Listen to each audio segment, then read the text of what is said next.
नमस्कार दोस्तों, क्या आपने कभी सोचा है कि एक व्यक्ति का ज्ञान और उसकी नीति सिर्फ एक राष्ट्र ही नहीं बल्कि पूरी दुनिया को बदल सकती है। आचार्य चाणक्य, जो एक समय में अज्ञात थे, आज उनकी नीतियां हर समाज, हर व्यक्ति और हर सत्ताधारी के लिए प्रेरणा का स्रोत बन चुकी हैं। जो सिखाया गया था उसे पलटकर एक साधारण व्यक्ति ने अपना साम्राज्य स्थापित किया। आइए जानते हैं चाणक्य नीति की उन सच्चाइयों को जो आज भी हमारे जीवन में उतनी ही प्रासंगिक हैं। क्या आप चाहते हैं कि आपके जीवन के हर निर्णय में सफलता मिले? क्या आपको यकीन है कि एक रणनीति और नीति आपको दुनिया में सबसे बड़ा बना सकती है? तो फिर यह वक्त है चाणक्य की नीतियों को समझने का। आचार्य चाणक्य का जीवन परिचय। आचार्य चाणक्य का जन्म लगभग ईसा पूर्व 350 में तक्षशिला, आज के पाकिस्तान में स्थित, में हुआ था। उनका मूल नाम विष्णुगुप्त था, लेकिन वे कौटिल्य और चाणक्य नाम से प्रसिद्ध हुए। वे एक महान राजनीतिज्ञ, आर्थिक विशेषज्ञ, शिक्षक और रणनीतिकार थे। चाणक्य ने मौर्य वंश की स्थापना में अहम भूमिका निभाई। उन्होंने एक साधारण बालक चंद्रगुप्त मौर्य को भारत का सम्राट बनाया और नंद वंश का अंत किया। वे तक्षशिला विश्वविद्यालय के महान आचार्य थे और उन्होंने अर्थशास्त्र नामक प्रसिद्ध ग्रंथ की रचना की। चाणक्य की मृत्यु इतिहास में उनके निधन को लेकर मतभेद हैं। कुछ मानते हैं कि उन्होंने वृद्धावस्था में ब्रह्मचर्य जीवन जीते हुए आत्मचिंतन में मृत्यु को प्राप्त किया, जबकि कुछ ग्रंथों में लिखा है कि मौर्य दरबार की राजनीति के चलते उनकी हत्या कर दी गई थी। चाणक्य नीति को 4 भागों में बांटा है। 1, शिक्षा की नीतियां। 2, राजनीति और नेतृत्व। 3, धन और परिवार। 4, समाज और न्याय। 1, शिक्षा की नीतियां। आचार्य चाणक्य की नीतियां विशेष रूप से शिक्षा से संबंधित विचार, जीवन में सुधार, समृद्धि और सफलता प्राप्त करने का मार्ग दिखाती। चाणक्य ने शिक्षा को केवल एक अकादमिक प्रक्रिया नहीं माना, बल्कि इसे व्यक्तित्व विकास, समाज सुधार और व्यक्तिगत जिम्मेदारी का एक प्रमुख साधन माना। यहाँ हम चाणक्य नीति में शिक्षा से जुड़ी नीतियों को विस्तृत रूप से समझेंगे। 1, शिक्षा से बढ़कर कोई संपत्ति नहीं। चाणक्य के अनुसार शिक्षा सबसे बड़ी संपत्ति है। उनके अनुसार ये संपत्ति ऐसी है जिसे न तो कोई चुरा सकता है और न ही कोई नष्ट कर सकता है। भले ही इंसान के पास धन, सत्ता या किसी प्रकार की भौतिक संपत्ति हो, लेकिन शिक्षा से बढ़कर कोई चीज नहीं है। शिक्षा ही इंसान को समाज में सम्मान और आत्मसम्मान दिलाती है। विद्या धन से बढ़कर है। विद्या से मनुष्य अपने शत्रुओं को भी मित्र बना सकता है और अनगिनत धन प्राप्त कर सकता है। 2, शिक्षा का निरंतर विकास। चाणक्य का मानना था कि ज्ञान कभी खत्म नहीं होता। ये एक निरंतर प्रक्रिया है जो इंसान के जीवन भर चलती रहती है। उन्होंने शिक्षा को जीवन भर चलने वाली प्रक्रिया माना, जिसका उद्देश्य हर क्षण कुछ नया सीखना और अपने जीवन को बेहतर बनाना है। शिक्षा को जीवन का उद्देश्य और मार्गदर्शन होना चाहिए। ज्ञान का कोई अंत नहीं होता। जब तक आप जीवन में हैं, आप हर पल कुछ नया सीख सकते हैं। 3, शिक्षा से व्यक्तित्व का निर्माण। चाणक्य के अनुसार शिक्षा व्यक्तित्व निर्माण का सबसे महत्वपूर्ण साधन है। एक शिक्षित व्यक्ति न केवल अपने व्यक्तित्व में सुधार लाता है, बल्कि वह समाज में भी अपना योगदान देता है। शिक्षा से व्यक्तित्व में निखार आता है, जो जीवन को सही दिशा देता है और सफलता की ओर अग्रसर करता है। शिक्षा से ही मनुष्य का व्यक्तित्व बनता है और यही व्यक्तित्व उसे समाज में सम्मान और प्रतिष्ठा दिलाता है। 4, शिक्षा से आत्मनिर्भरता। चाणक्य के अनुसार शिक्षा आत्मनिर्भरता की कुंजी है। एक व्यक्ति जब शिक्षित होता है तो वह अपनी परेशानियों का समाधान स्वयं कर सकता है। वह किसी के सामने हाथ नहीं फैलाता और अपनी मेहनत से आत्मनिर्भर बनता है। शिक्षा उसे आत्मनिर्भर बनाती है, जिससे वह अपने जीवन में किसी पर निर्भर नहीं रहता और खुद अपनी राह चुनता है। शिक्षा से आत्मनिर्भरता आती है और आत्मनिर्भरता से आत्मसम्मान। 5, शिक्षा का उद्देश्य समाज की सेवा है। चाणक्य का मानना था कि शिक्षा का उद्देश्य व्यक्तिगत सफलता के बजाय समाज की सेवा होना चाहिए। यदि एक व्यक्ति केवल अपनी भलाई के लिए ही शिक्षा प्राप्त करता है तो वह अधूरी शिक्षा है। एक शिक्षित व्यक्ति को अपने समाज के प्रति जिम्मेदार होना चाहिए और उसके लिए काम करना चाहिए। शिक्षित व्यक्ति को समाज की सेवा करनी चाहिए ताकि उसके ज्ञान का उपयोग जन कल्याण के लिए हो सके। 6, शिक्षा से जीवन के लक्ष्यों की प्राप्ति। चाणक्य के अनुसार शिक्षा के माध्यम से ही एक व्यक्ति को अपने जीवन के उद्देश्य का एहसास होता है। एक शिक्षित व्यक्ति अपने जीवन का उद्देश्य सही तरीके से पहचानता है और उसी दिशा में आगे बढ़ता है। शिक्षा से व्यक्ति को अपने उद्देश्य की स्पष्टता मिलती है और वह अपने जीवन में समृद्धि प्राप्त करता है। शिक्षा व्यक्ति के जीवन के उद्देश्य को स्पष्ट करती है। ज्ञान से ही जीवन की दिशा तय होती है। 7, शिक्षा से सोच और दृष्टिकोण में बदलाव। चाणक्य के अनुसार शिक्षा से व्यक्ति का दृष्टिकोण बदलता है। शिक्षित व्यक्ति के विचार विस्तृत होते हैं और वह अधिक समझदारी से निर्णय लेता है। शिक्षा से उसकी सोच में विवेक और परिपक्वता आती है। यह शिक्षा का प्रभाव ही है कि व्यक्ति अपने समाज और राष्ट्र के लिए अधिक जिम्मेदार बनता है। शिक्षा से सोचने और समझने की क्षमता विकसित होती है। यह व्यक्ति को जीवन में सही मार्ग दिखाती है। 8, शिक्षा का कोई आयु सीमा नहीं। चाणक्य ने यह भी कहा था कि शिक्षा प्राप्त करने की कोई आयु सीमा नहीं होती। शिक्षा कभी भी, कहीं भी, किसी भी अवस्था में प्राप्त की जा सकती है। एक व्यक्ति का जीवन चाहे जैसे भी हो, लेकिन वह हमेशा शिक्षा प्राप्त कर सकता है और अपने जीवन को बेहतर बना सकता है। शिक्षा को कभी न छोड़े, क्योंकि यह जीवन के हर चरण में सहायक होती है। 9 शिक्षा से दुष्टता और अज्ञानता का नाश। चाणक्य का मानना था कि शिक्षा से दुष्टता और अज्ञानता का नाश होता है। एक व्यक्ति को शिक्षा प्राप्त करने से उसकी अज्ञानी सोच और दुष्ट प्रवृत्तियां समाप्त हो जाती हैं। शिक्षा से व्यक्ति अपने धर्म, सत्य और अच्छाई को समझता है और अपना जीवन इन सिद्धांतों के अनुरूप जीता है। शिक्षा से मनुष्य की आत्मा शुद्ध होती है और वह सत्य के मार्ग पर चलता है। 10 गुरु का स्थान। चाणक्य ने गुरु को बहुत सम्मान दिया। उनके अनुसार गुरु का मार्गदर्शन बहुत जरूरी है, क्योंकि गुरु के बिना शिक्षा अधूरी होती है। गुरु न केवल ज्ञान देता है, बल्कि जीवन के मूल्य और नैतिकता भी सिखाता है। गुरु का आशीर्वाद व्यक्ति को जीवन में सफलता दिलाता है। गुरु की शिक्षा से ही जीवन में दिशा मिलती है। गुरु का आशीर्वाद व्यक्ति को हर कठिनाई से उबारता है। 2 राजनीति और नेतृत्व। चाणक्य नीति, राजनीति और नेतृत्व पर पूर्ण विवरण, फुल डिटेल। आचार्य चाणक्य विष्णुगुप्त या कौटिल्य न केवल एक महान शिक्षक और अर्थशास्त्री थे, बल्कि वे इतिहास के सबसे सफल राजनीतिक विचारकों और रणनीतिकारों में से भी एक थे। उन्होंने मौर्य साम्राज्य की स्थापना में चंद्रगुप्त मौर्य की मदद की और राजनीति को एक विज्ञान के रूप में स्थापित किया। उनकी रचना अर्थशास्त्र और चाणक्य नीति में राजनीति और नेतृत्व पर गहरी और दूरदर्शी बातें मिलती हैं। यहाँ चाणक्य नीति के अनुसार राजनीति और नेतृत्व से जुड़ी मुख्य नीतियों और शिक्षाओं का विस्तृत विवरण प्रस्तुत है। 1 राजनीति का उद्देश्य राष्ट्र की स्थिरता और जनता का कल्याण। चाणक्य के अनुसार राजनीति का प्रमुख उद्देश्य राष्ट्र की सुरक्षा, समृद्धि और जन कल्याण होना चाहिए। एक राजा या आज के समय में नेता का पहला कर्तव्य अपने लोगों को सुरक्षित, समृद्ध और संतुष्ट रखना है। राजा वही है जो प्रजा के दुख को अपना समझे और सुख को बांटे। राजनीति केवल सत्ता प्राप्त करने का साधन नहीं है, बल्कि यह न्याय, धर्म और प्रजा सेवा का माध्यम है। 2 आदर्श नेता के गुण। चाणक्य ने एक सच्चे और सफल नेता, राजा या प्रशासक के कुछ विशेष गुण बताए हैं। बुद्धिमान और दूरदर्शी हो। नेता को अपने निर्णयों से पहले सोच विचार करना चाहिए और भविष्य की स्थिति का अनुमान लगाने में सक्षम होना चाहिए। त्यागी और निस्वार्थ हो। एक अच्छा नेता कभी भी निजी स्वार्थ में नहीं उलझता। वह अपने निजी लाभ के बजाय जनता की भलाई को प्राथमिकता देता है। न्यायप्रिय हो। राजा या नेता को हर स्थिति में निष्पक्ष और न्यायपूर्ण होना चाहिए, चाहे मामला कितना भी कठिन क्यों न हो। गुप्तचर व्यवस्था में दक्ष। चाणक्य का मानना था कि एक राजा को गुप्त रूप से राज्य के भीतर और बाहर की गतिविधियों की जानकारी रहनी चाहिए। जिस राजा के पास गुप्त सूचनाएं नहीं होती, वह अंधे की तरह राज्य करता है। 3 राजनीति में कूटनीति का स्थान। चाणक्य राजनीति में कूटनीति, डिप्लोमेसी को अत्यंत आवश्यक मानते थे। उनका सप्तांग सिद्धांत और षाढ़गुण्य नीति आज भी अंतरराष्ट्रीय राजनीति में अध्ययन का विषय है। षाढ़गुण्य नीति के 6 अंक। 1 संधि, समझौता करना। 2 विग्रह युद्ध करना। 3 ज्ञाना, युद्ध की तैयारी। 4 आसन, प्रतीक्षा करना। 5 द्वैत, एक साथ 2 पक्षों से व्यवहार। 6 समाश्रय, किसी शक्तिशाली राजा की शरण लेना। सच्ची राजनीति वही है जो परिस्थिति के अनुसार निर्णय लेना सिखाए। 4 गुप्तचर और सूचना तंत्र। राजनीति में गुप्तचर, स्पाई नेटवर्क की भूमिका चाणक्य ने बहुत महत्वपूर्ण मानी। उन्होंने कहा कि यदि राजा को सही जानकारी नहीं है तो वह गलत निर्णय ले सकता है। राजा को गुप्तचरों के माध्यम से शत्रु की योजनाओं और प्रजा की मानसिकता की जानकारी होनी चाहिए। चाणक्य ने साधु, वेश्या, व्यापारी, भिक्षुक जैसे लोगों को भी गुप्तचरों के रूप में नियुक्त करने की बात कही थी। 5 सत्ता के संतुलन का सिद्धांत। चाणक्य का स्पष्ट मत था कि राजा को अपनी शक्तियों का संतुलन बनाए रखना चाहिए। यदि शक्ति का दुरुपयोग हुआ तो वह तानाशाही बन जाती है, जो अंततः विनाश का कारण बनती है। इसलिए उन्होंने राजा को मंत्रियों, गुप्तचरों, सेनापति और आम जनता के साथ संवाद बनाए रखने का सुझाव दिया। 6 भ्रष्टाचार और असत्य से दूरी। राजनीति में चाणक्य की स्पष्ट राय थी। राजा को सदैव सत्य बोलना चाहिए और भ्रष्टाचार को जड़ से मिटाना चाहिए।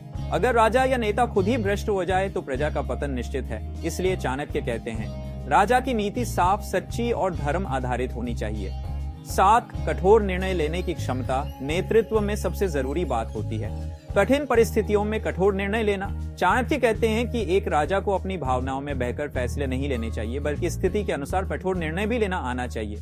जो राजा कठोर निर्णय लेने से डरता है, वह राज्य और सम्मान दोनों खो देता है। 8 मंत्रिमंडल और योग्य सहयोगी। चाणक्य के अनुसार राजा को अपने सलाहकारों और मंत्रियों का चयन बहुत सोच समझकर करना चाहिए। वे कहते हैं, मूर्ख सलाहकारों के साथ बैठा राजा सबसे पहले खुद नष्ट होता है। एक योग्य राजा को हमेशा बुद्धिमान, ईमानदार और साहसी सलाहकारों से घिरा रहना चाहिए। 9 सेना और सुरक्षा व्यवस्था। राजनीति का एक अहम हिस्सा रक्षा और सैन्य नीति भी है। चाणक्य कहते हैं, शक्ति के बिना नीति अधूरी है और नीति के बिना शक्ति अंधी है। राजा को न केवल सैन्य बल बढ़ाना चाहिए बल्कि उसे सही रणनीति से चलाना भी आना चाहिए। 10 जनता का विश्वास ही असली शक्ति है। चाणक्य के अनुसार जनता का समर्थन ही नेता की असली शक्ति है।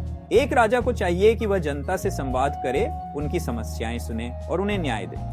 प्रजा का विश्वास खो देने वाला राजा बहुत जल्दी अपने सिंहासन से हाथ धो बैठता है। 3 धन और परिवार चाणक्य नीति। धन और परिवार पर पूर्ण विवरण, full detail Chanakya on wealth and family in Hindi. Acharya Chanakya न केवल एक महान रणनीतिकार और गुरु थे, बल्कि धन, वेल्थ और परिवार, फैमिली लाइफ से जुड़ी व्यवहारिक और गहरी शिक्षाएं भी उन्होंने दी। उनके विचार आज भी घर परिवार, धन संचय और जीवन जीने की कला को समझने में मार्गदर्शक हैं। नीचे हम विस्तार से जानेंगे कि चाणक्य नीति धन और परिवार के बारे में क्या कहती है। 1 धन का महत्व, लेकिन सीमाओं के साथ। चाणक्य ने कहा है, धन ही सब कार्यों की जड़ है। धन को उन्होंने जीवन में आवश्यक माना है, लेकिन धन को ही जीवन का अंतिम लक्ष्य नहीं कहा। उनका मानना था कि धन कमाना था कि धन कमाना था कि धन कमाना धर्म और नीति के अनुसार होना चाहिए। यदि धन अधर्म के मार्ग से आता है तो वह अंततः विनाश का कारण बनता है। धन तो है पर बुद्धि नहीं, तो वह धन भी व्यर्थ है। बुद्धि है तो धन फिर से आ जाएगा। 2 धन कमाने के 3 मार्ग चाणक्य के अनुसार। 1 उद्यम, परिश्रम। चाणक्य ने आलस्य को सबसे बड़ा शत्रु कहा है। उन्होंने कहा, धन पाने के लिए निरंतर कर्म करना चाहिए। 2 विद्या, ज्ञान। शिक्षित और चतुर व्यक्ति किसी भी स्थिति में धन कमा सकता है। 3 नीति और अवसर। सही समय पर सही निर्णय लेकर व्यक्ति अपार धन प्राप्त कर सकता है। जो व्यक्ति अवसर को नहीं पहचानता वह जीवन भर अभाव में जीता है। 3 अधिक धन संचय की लालसा विनाशक है। अत्यधिक धन भी विनाश का कारण बन सकता है। चाणक्य कहते हैं कि जो व्यक्ति धन के पीछे अंधा हो जाता है वो अपने सिद्धांत, रिश्ते और स्वास्थ्य तक खो देता है। इसलिए संतुलन जरूरी है। 4 धन की सुरक्षा के उपाय। चाणक्य ने धन की रक्षा को बहुत जरूरी माना है। वे कहते हैं, धन को छिपा कर रखें, उसकी रक्षा करें और सही समय पर उपयोग करें। वे ये भी कहते हैं कि धन को आवश्यकता के समय ही खर्च करें, अन्यथा वह अपमान और हानि का कारण बन सकता है। 5 धन और मित्रता। धनहीन का कोई मित्र नहीं होता। चाणक्य ने यह कठोर सत्य बताया है कि समाज में अक्सर लोगों का सम्मान उनके धन से जुड़ा होता है। इसलिए आर्थिक रूप से सक्षम होना व्यक्ति के आत्मसम्मान और सामाजिक स्थिति के लिए जरूरी है। 6 परिवार का महत्व। सामाजिक नींव। चाणक्य के अनुसार परिवार ही जीवन की सबसे पहली पाठशाला है। उन्होंने परिवार को संस्कार, सुरक्षा और सहयोग का केंद्र माना है। उन्होंने कहा कि एक व्यक्ति का चरित्र, सोच और सफलता बहुत हद तक उसके परिवार के वातावरण पर निर्भर करती है। 7 परिवार में एकता और संयम जरूरी। जहां परिवार में एकता नहीं वहां कलह रहता है। चाणक्य ने कहा है कि परिवार को एकजुट रखने के लिए सभी सदस्यों में धैर्य, समझदारी और परस्पर सम्मान होना चाहिए। जो परिवार आपसी कलह में उलझा रहता है वह कभी प्रगति नहीं कर सकता। 8 पत्नी के गुण। चाणक्य के अनुसार चाणक्य ने एक आदर्श पत्नी के गुण भी बताए हैं। पतिव्रता और स्नेही, बुद्धिमान और गृह कार्य में दक्ष, धन की रक्षा करने वाली पत्नी ही गृहस्थ जीवन की नींव है। यदि पत्नी सद्गुणों से युक्त है तो परिवार सुखी रहेगा। यदि वह लोभी, क्रोधित या ईर्ष्यालु है तो परिवार बिखर सकता है। 9 संतान का पालन पोषण और शिक्षा। बचपन में संतान को प्रेम दो, युवावस्था में अनुशासन सिखाओ और बड़े होने पर मित्रवत व्यवहार करो। चाणक्य कहते हैं कि बच्चों को समय पर शिक्षा, अनुशासन और संस्कार देना जरूरी है।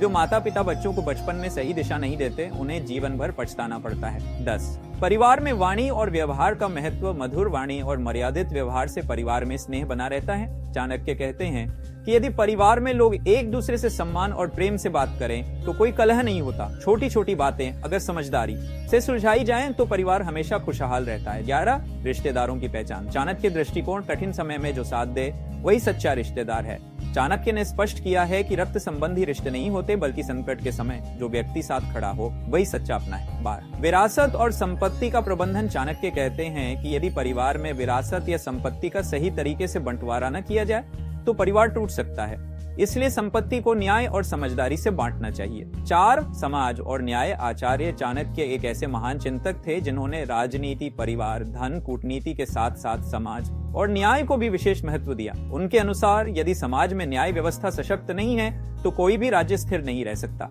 उनकी नीतियां आज भी सामाजिक व्यवस्था और न्याय के क्षेत्र में एक समाज क्या है? चाणक्य का दृष्टिकोण। चाणक्य के अनुसार समाज व्यक्तियों का ऐसा समूह है जहां सबके हित और अधिकार सुरक्षित रहें। उन्होंने समाज को एक जीवित संस्था माना जो केवल लोगों का समूह नहीं बल्कि एक सांस्कृतिक और नैतिक ढांचा है। एक मजबूत समाज वही है जहां धर्म और नीति का पालन होता हो, जहां सभी वर्गों को समान अवसर मिलते हों और जहां न्याय और कर्तव्य को सर्वोच्च स्थान प्राप्त हो। समाज की व्यवस्था में 4 स्तंभ, 4 पिलर्स, 1 धर्म, नैतिकता और कर्तव्य, 2 अर्थ, आर्थव्य, 2 अर्थ, आर्थिक संतुलन और न्याय, 3 काम, इच्छाओं पर नियंत्रण और मर्यादा, मोक्ष, उच्च उद्देश्य, आत्मनिर्माण। चाणक्य का मानना था कि अगर ये 4 स्तंभ संतुलित हैं तो समाज स्थिर और समृद्ध रहता है। 3 सामाजिक न्याय क्या है? जहां राजा या शासक हर व्यक्ति को समान दृष्टि से देखे, वही समाज न्यायपूर्ण कहलाता है। चाणक्य कहते हैं कि यदि कोई व्यक्ति गरीब, शोषित या निर्दोष है तो उसका पक्ष लेना राजा या प्रशासन का सबसे पहला कर्तव्य है। 4 राजा का न्याय, सबसे बड़ा धर्म, राजा का न्याय ही प्रजा का धर्म बनता है। इसलिए राजा को चाहिए कि वह किसी से पक्षपात न करे, दोषी को दंड दे, चाहे वह कोई भी हो, निर्दोष की रक्षा करे, चाहे वह कितना ही निर्बल क्यों न हो। चाणक्य के अनुसार राजा को न्याय में इतना कठोर होना चाहिए कि लोग अपराध करने से डरें, लेकिन उतना ही न्यायप्रिय भी कि लोग उसकी दया और धर्म भावना से जुड़े रहें। 5 अपराध और दंड, पनिशमेंट पॉलिसी। चाणक्य ने कहा, दंड नीति वह साधन है जिससे समाज में अनुशासन बना रहता है। उन्होंने निम्न बातों पर जोर दिया: छोटे अपराधों के लिए चेतावनी और शिक्षाप्रद दंड, गंभीर अपराधों के लिए सख्त सजा, झूठे आरोपों पर दंड, ताकि निर्दोष को बचाया जा सके। अंधा कानून नहीं, बल्कि प्रश्नों के उत्तर ढूंढने वाला न्याय। 6 जाति, वर्ग और समानता। चाणक्य यद्यपि वर्ण व्यवस्था को सामाजिक संगठन के रूप में मानते थे, लेकिन उन्होंने कर्म को जाति से ऊपर रखा। वे कहते हैं, श्रेष्ठ वही है जो श्रेष्ठ कर्म करता है। इसका मतलब अगर कोई व्यक्ति अपने कर्म, चरित्र और सोच से महान है तो उसकी जाति क्या है, इससे फर्क नहीं पड़ता। 7 स्त्रियों और वंचित वर्गों के अधिकार। जहां स्त्रियों का सम्मान नहीं होता, वहां देवता भी निवास नहीं करते।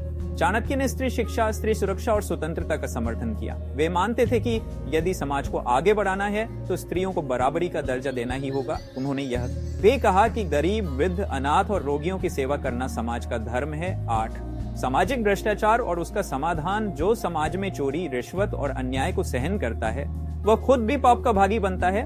चाणक्य भ्रष्टाचार को समाज का दीमक मानते थे। उन्होंने कहा कि यदि कोई अधिकारी या नेता गलत कार्य करता है तो उसे तुरंत हटाना चाहिए। 9 शिक्षा और न्याय का संबंध। चाणक्य के अनुसार जिस समाज में शिक्षा है वहां न्याय अपने आप पनपता है।